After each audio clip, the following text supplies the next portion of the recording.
नमस्कार, स्वागत है आपका खबर विशेष में। मैं हूं उत्कर्ष मिश्रा। खबर विशेष में आज हम लोकसभा चुनावों से जोड़ते हुए उत्तराखंड और हिमाचल प्रदेश के समीकरणों पर चर्चा करेंगे कि आखिर क्या कुछ समीकरण हैं वहां के जो प्रभाव डालने वाले हैं यहां की लोकसभा सीटों पर।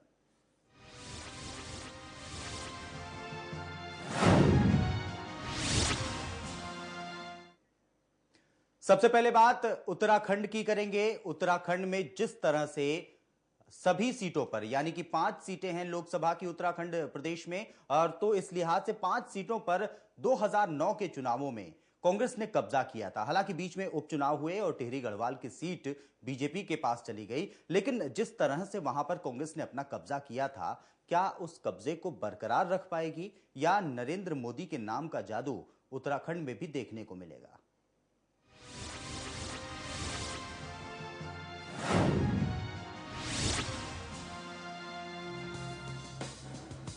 दो 2014 में होने वाले लोकसभा चुनावों के मद्देनजर देश में सियासी सरगर्मी काफी बढ़ गई है। चुनावों के लिए राजनीतिक दल लोकसभा की एक एक सीट पर काफी मेहनत कर रहे हैं, क्योंकि मोदी के नाम पर देश में जीत का परचम लहराने के लिए निकली बीजेपी जहां 10 साल सत्ता से दूर रहने के बाद इस बार कोई रिस्क लेना नहीं चाहती, तो वहीं महंगाई और भ्रष्टाचार के नाम पर घबराई हुई कांग्रेस हर कदम फूंक फूंक कर रखने की कोशिश कर रही है। लोकसभा के चुनावों के लिहाज से कांग्रेस के लिए ज्यादा सीटें जीतना लक्ष्य भले ही हो, लेकिन उसके लिए एक बड़ी चुनौती इस बात की भी है कि इस बार कम से कम वो अपनी सिटिंग सीटों को बचा ले जाए। इस लिहाज से अगर गौर करें उत्तराखंड पर, तो कांग्रेस के लिए यहाँ व्यापक चुनौतियां हैं।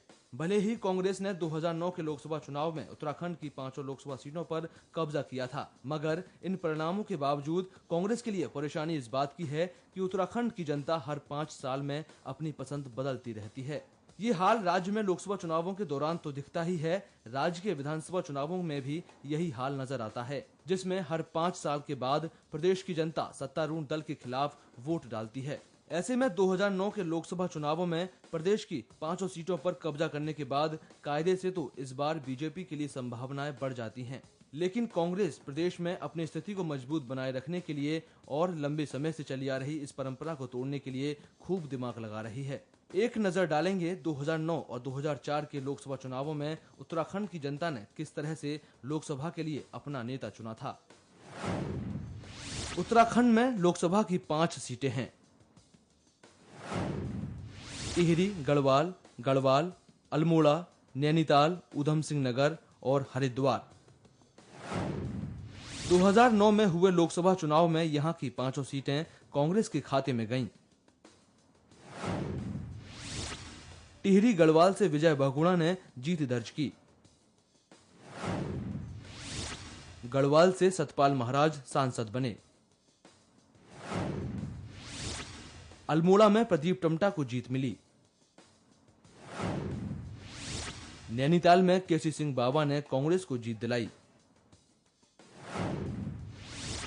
और हरिद्वार से हरीश रावत ने जीत हासिल की। इन चुनावों के बाद 2012 में प्रदेश के विधानसभा चुनाव भी हुए, जिसमें कांग्रेस ने बीजेपी का तख्ता पलटकर सत्ता हासिल की और विजय बहुगुणा को प्रदेश का मुख्यमंत्री बनाया गया। बहुगुणा ने सितारगंज विधानसभा सीट से चुनाव लड़कर विधानसभा की सदस्यता हासिल की और उनके लोकसभा क्षेत्र में उपचुनाव कराने पड़े, जिसमें ये सीट बीजेपी के पास चली गई। यहाँ टिहरी राजपरिवार की महारानी राजलक्ष्मी ने जीत दर्ज की। ये तो रही 2009 की बात, मगर इसके पहले 2004 में हुए लोकसभा चुनाव पर नजर डालें तो उसमें बीजेपी की स्थिति मजबूत थी। 2004 में बीजेपी ने 3, कांग्रेस ने 1 और सपा ने 1 सीट जीती थी। टिहरी गढ़वाल की सीट पर बीजेपी के राजा मानवेंद्र सिंह ने जीत हासिल की थी। गढ़वाल से बीजेपी के बीसी खंडूरी ने जीत दर्ज की थी। अल्मोड़ा से बीजेपी के बच्ची सिंह रावत जीते। नैनीताल पर कांग्रेस से केसी सिंह ने इकलौती सीट जीती थी, जबकि हरिद्वार में सपा प्रत्याशी राजेंद्र कुमार को जीत मिली थी। हर बार उत्तराखंड की जनता 5 साल बाद अगर अपनी पसंद बदल देती है, तो इसी आस में बीजेपी ने 2014 के लोकसभा चुनावों में उत्तराखंड से अपने लिए अच्छी उम्मीदें लगा रखी हैं। देखना होगा कि इस बार लोकसभा के चुनावों में उत्तराखंड किसे केंद्र में पहुंचाता है। स्पेशल डेस्क, खबर फास्ट।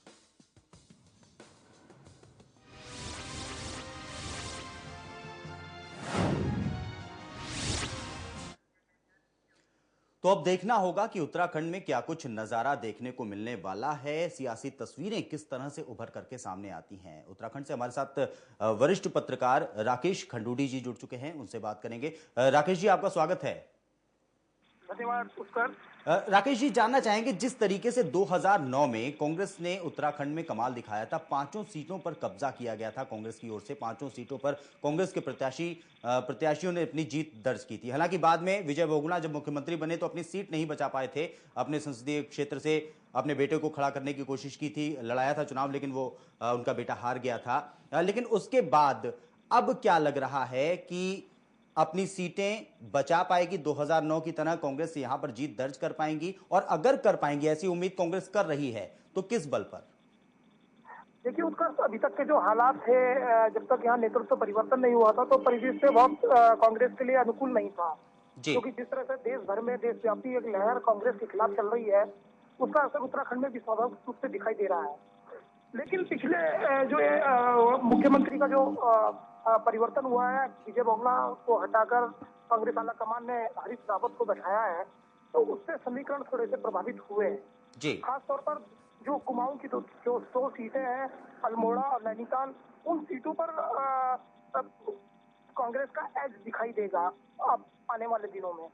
क्योंकि कांग्रेस, हरीश रावत जो कि जमीन के नेता माने जाते हैं और उनका बड़ा प्रभाव सूबे की राजनीति में है, तो कांग्रेस के कार्यकर्ताओं में भी एक उत्साह दिखाई दिया है। तो देखना होगा कि अब हरीश रावत की भी प्रतिष्ठा का सवाल बनेगा ये, क्योंकि कांग्रेस आला कमान ने लोकसभा चुनाव को ध्यान में रखकर उनकी ताजपोशी की है, तो उनकी प्रतिष्ठा का भी सवाल है। इसलिए हरीश रावत ने भी पहले दिन से ही, अब जब से उन्होंने कमान संभाली है, सूबे की सरकार की कमान संभाली है, तब से वो लगातार जमीन पर उतरकर काम करना शुरू कर दिया उन्होंने। और वो उन्होंने तय कर दिया है कि वो जब तक कि आपदा प्रभावित क्षेत्रों में कार्यों में तेजी नहीं लाएंगे, तब तक वो सांस नहीं लेंगे। राकेश जी, बिल्कुल, हरीश रावत ने जमीन पर काम करना शुरू कर दिया हो और चुनावों को लेकर के विशेष तैयारियां भी शुरू कर दी हो, इस बात की उम्मीद भी की जा रही है, क्योंकि लोकसभा चुनाव सिर पर हैं। लेकिन इन सब के बावजूद, जिस तरह से जब कांग्रेस की सरकार बनी थी, बीजेपी की सरकार जाने के बाद कांग्रेस की सरकार बनी, विजय बहुगुणा मुख्यमंत्री बने, तो जो गुटबाजी देखने को मिली, हरीश रावत खेमा सरकार पर हावी था और जाहिर तौर पर दोनों में आपसी जिस तरीके से बयानबाजियां चलती रहीं, गुटबाजी देखने को मिलती रही, क्या उसे कम कर पाएंगे हरीश रावत? ये महत्वपूर्ण विषय है। देखिए, अभी तक की जो परिस्थितियां उत्तराखंड में कांग्रेस के लिए थी, वो बहुत प्रतिकूल थी और ये माना जा रहा था कि कांग्रेस 5-0 से पराजित होगी। और आज जिस तरह से भाजपा के खेमे में खलबली सी मची है और भाजपा के लोग अब बहुत सक्रियता दिखा रहे हैं अपनी रणनीति में, तो उससे लगता है कि उनको भी इस बात की आशंका है कि कहीं उनका खेल बिगड़ ना जाए। और जिस तरह से हरीश रावत एक जो हरीश रावत की जो राजनीति है, वो उनके चेहरे पर कुछ होता है और वो जब उनके रिजल्ट आते हैं तो बहुत अचंभे में डालने वाले होते हैं। उन्होंने खुद साबित भी किया है। पिछली बार जब उनको अल्मोड़ा, जब उनको नैनीताल सीट से खड़ा करने के बजाय हरिद्वार में उतारा था, तो हरिद्वार सीट उनके लिए बिल्कुल नहीं थी, लेकिन उन्होंने वहां पर सबसे ज्यादा वोट हासिल करके कांग्रेस को कुछ सीट जिताई। ये बात सही है कि राज्य सरकार के खिलाफ एक सत्तारोधी रुझान है जो बहुत ज्यादा है। खासतौर पर जो देवी आपदा आई थी जून माह में, उसके पुनर्निर्माण का कार्य तेज नहीं हो पाया, तो उसको लेकर एक असंतोष है। खासतौर पर 2 सीटों में, जैसे एक टिहरी सीट है और दूसरी पौड़ी गढ़वाल सीट है, इन दोनों सीटों पर एक सत्तारूढ़ रुझान है राज्य सरकार के खिलाफ। तो यही वजह है कि हरीश रावत ने सर्वोच्च प्राथमिकता पर आपदा के कार्यों को लिया है और वो जानते हैं कि अगर मैं इस पर काम करूंगा तो निश्चित तौर पर मुझे कुछ रिजल्ट मिलेंगे। बिल्कुल राकेश जी, मोदी फैक्टर कितना काम करने वाला है उत्तराखंड में? मुझे लगता है कि देखिए, मोदी फैक्टर जिस तरह से पूरे देश में मोदी की एक लहर है और निश्चित तौर पर देहरादून में जब मोदी ने एक जनसभा की थी तो उसमें अपार जनसमूह उमड़ा था और उसे लेकर भाजपा के खेमे में बहुत खलबली का माहौल भी था। लेकिन अब जैसे जिस तरह का परिवर्तन कांग्रेस ने किया है, मुझे लगता है कि उससे बीजेपी के लिए अब खेल आसान नहीं रहा। अब उसे अपनी रणनीति में थोड़ा बदलाव करना पड़ेगा, तभी वो अपनी जो जो जो उसका खोया हुआ जो साम्राज्य है, जो खासतौर पर गढ़वाल सीट और टिहरी सीट में, तो टिहरी सीट में तो उनके पास पहले से सीट थी वो, लेकिन हरिद्वार और जो गढ़वाल सीट है, नैनीताल सीट है, अल्मोड़ा सीट है, अगर इन्हें ये सीटें जीतनी है तो उनको अपनी रणनीति में थोड़ा बदलाव करना पड़ेगा। और वहीं महारानी ने जिस तरह से उपचुनावों में टिहरी गढ़वाल में जीत हासिल की थी, क्या बीजेपी के लिए इस जीत के बाद संभावनाएं बढ़ जाती हैं? देखिए, बीजेपी भी अगर सबसे ज्यादा कंफर्टेबल फील कर रही है तो वो 2 सीटों पर कर रही है अभी फिलहाल। पहली सीट गढ़वाल सीट है, जहां बीसी खंडूड़ी को निश्चित तौर पर उम्मीदवार घोषित कर दिया बीजेपी ने पहले से ही। अभी बीच में एक बैठक हुई थी, उसमें तय कर दिया गया था कि वहां से बीसी खंडूड़ी ही चुनाव लड़ेंगे, और बीसी खंडूड़ी के प्रति एक सहानुभूति भी है क्योंकि कोटद्वार सीट पर वो चुनाव हार गए थे। तो गढ़वाल सीट पर मुझे लगता है कि बीसी खंडूड़ी निश्चित तौर पर चुनाव लड़ेंगे। और अभी टिहरी सीट पर हो सकता है कि कांग्रेस हाईकमान, जो विजय बहुगुणा जो मुख्यमंत्री रहे हैं यहाँ पर, और अभी उनको हटाया गया है, हो सकता है कि कांग्रेस उनको मैदान में उतारे।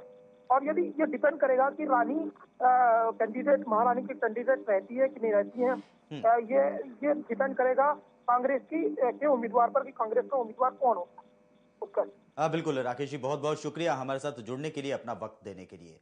तो उत्तराखंड के संदर्भ में तमाम सारी बातें यहां पर देखने को मिल रही हैं कि कांग्रेस भी पूरी तैयारी कर रही है। जिस तरह से विधानसभा चुनावों में कांग्रेस को जीत मिली थी, बीजेपी सत्ता से बेदखल हुई थी, कांग्रेस ने अपनी सरकार भी बनाई सहयोगियों के साथ मिलकर के, उसके बाद से विजय बहुगुणा मुख्यमंत्री बने, लेकिन खेमेबाजी जबरदस्त तरीके से दिखाई दी। उत्तराखंड की सियासत में कांग्रेस के अंदर की जो खेमेबाजी थी उसमें हरीश रावत भारी पड़ते हुए भी दिखाई दे रहे थे। कहीं ना कहीं अंत में सरकार को, आलाकमान को अपना सरकार के संदर्भ में फैसला बदलना पड़ा और विजय बहुगुणा को अपना मुख्यमंत्री पद छोड़ना पड़ा। हरीश रावत, एक बार फिर से हरीश रावत को मुख्यमंत्री बना दिया गया है उत्तराखंड का।